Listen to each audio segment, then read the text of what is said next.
వేరేటటువంటిది వాళ్ళ నాన్నగారితోటి మాకు అందరికీ సంబంధాలు ఉన్నటువంటి పార్టీ కాబట్టి దానిలో కంఫర్ట్నెస్ ఉంటుంది. దేనికోసం ప్రజల కోసం మనకి అవకాశం ఇస్తున్నాడు అనేటటువంటిది నాకు గ్రహించి నేను ఆవిడ్ని బలవంతం చేశాను. ఆ రోజున నేను ఆగిపోతాను, ఇక ఎందుకు మనం మంత్రి కూడా చేశాము, ఇంతవరకు చాలు కదా, మనం మళ్ళీ ఇంకో పార్టీలోకి వెళ్ళి మనం ఏదో మళ్ళీ మారామని చెప్పు అదేదో అనుకుంటారు. అప్పుడు పార్టీ ఇంకా అధికారంలో రాలా బీజేపీ. నేను గట్టిగా ఫోర్స్ చేసి ఆవిడ్ని లేదు ఉండాల్సిందే అని చెప్పి ఆ రోజు చేయడం జరిగింది. అలా ప్రస్థానం ఎక్కడికక్కడికి అది నెట్టుకుంటా వస్తుంది.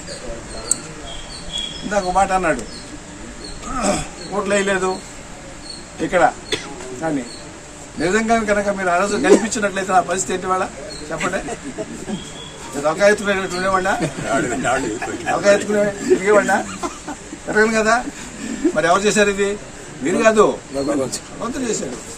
మా మంచి కోరి చేశాడు. నన్ను నా వ్యక్తిత్వాన్ని గుర్తించి దాన్ని నిలబెట్టడానికి భగవంతుడు నా వెనకమని నిలబడి ఇంకోటి చెబుతా.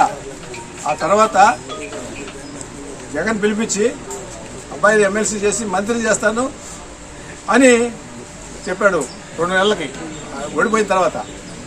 కానీ అది ఉండటం సాధ్యం కాలేదు. అది కూడా భగవంతుడు అది చెప్పాలని చాలాసేపు పడుతుంది, నేను చెప్పను